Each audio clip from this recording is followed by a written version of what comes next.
What Derek best wants is a greater sense of who's in control in such situations. Fire and which branch of it, police, civil defence, central government, local government, who exactly is running the show.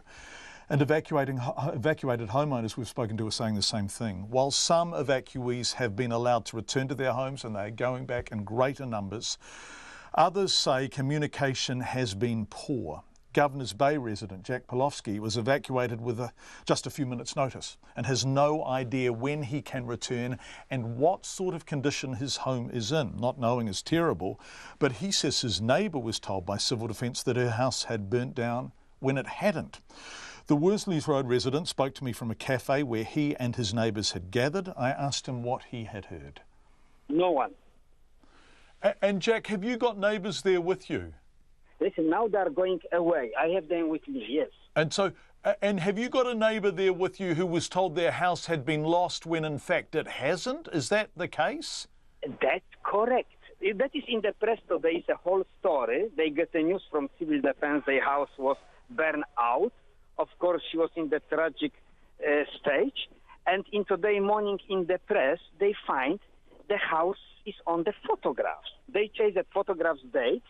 And eventually, that was fresh photographs, that house in the good condition. Jack, are they there? Is that person there? Just a moment, I can find her. Thank you so much, Jack. Just a moment.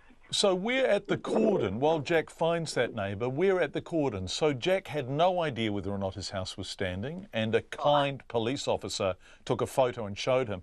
Hello, are you there? Yes, I am here. Hello, Jack. Have you got the neighbour, Jack? I have a Miranda here. Hello. Hello, what's your name? Oh, hi. Hello, what's your name? Miranda Newbury. Hey, Miranda, it's John Campbell. Lovely to talk to you. Yes. Miranda, I'm so sorry, but I've just heard an extraordinary story that you had been told your house was lost. Yeah, I called 8 o'clock in the morning yesterday from the authorities, and the message was, we're really sorry, but your house is gone, it's gutted. There's nothing left, and so we walked around with that all day while our children were at school, trying to work out where we were going to live, and what was the next step really. And it's quite incredible. And then it wasn't until first thing this morning when we woke up and we saw the newspaper. Someone sent a text saying, "Have you seen the newspaper?" And I hadn't. So we went to the local dairy and grabbed the paper, and it was just pure disbelief. And the pure disbelief was what? Your house was... It's the only house with a green lawn. If there's a green lawn, how could your house be burnt out? So wait a sec, you had been told, officially called and told, we're very sorry, your house has been burnt to the ground. Correct. And it hasn't been burnt to the ground? It is untouched. And so how long did you believe it had been burnt to the ground for? The best part of 24 hours? Correct.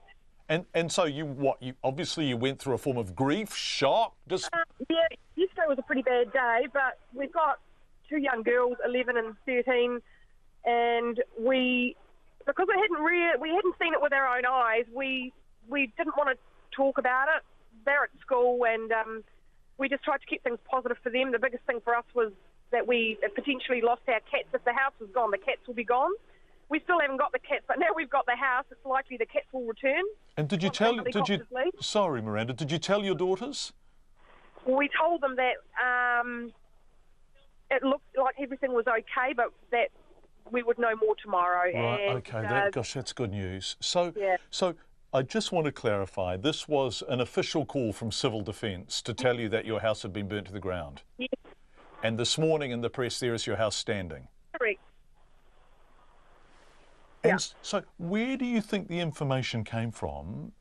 I mean, everyone is trying really hard, and this is a very fast-moving situation, but have you any idea how they got it so profoundly wrong? The only thing I can think of, John, is that we live at 341A, and there is a home below us, which is 341. We believe that they thought that the front house was 341 instead of 341A. And is the front house gone? It's damaged. I haven't seen it. I haven't been able to talk to the residents of that home because they only moved there 2 or 3 weeks ago. What an extraordinary situation. I mean, it's just, Yeah. and so you haven't been able to go back either, have you? Well, at 10 o'clock this morning we went to the cordon, and we had sort of been trying to build a relationship with a couple of police officers there in the last few days, and we just made sure that we kept going back to those same officers. And today one of them said, look, I'll escort you up there. So at 10 o'clock we actually drove into our driveway, and we have walked around our home while the helicopters were taking their monsoon buckets to our pool, and we walked around the house, and then we walked inside the house, and it's unscathed, except for the landscape around our home is charred, literally within inches of our home. But the thing is, John, we've got our home. It'll be fine. But for some of our neighbours, it's not, and it breaks our heart because we know these people well. You know, the guy who comes and does our lawns weekly lives right at the top, Ken, and he's lived there for 2 generations. And his son saw his house literally start off from a very small fire yesterday morning. No helicopters around for that first hour of daylight, and within an hour the house was gone. And yeah, I know that property. I know exactly where you are. I know exactly. Yeah. And so you must be feeling very mixed emotions right at this moment. I am, but really hopeful, and I feel like we feel like we've won lotto. It is extraordinary, and we've gone from such a low yesterday to almost an 11 out of 10, John.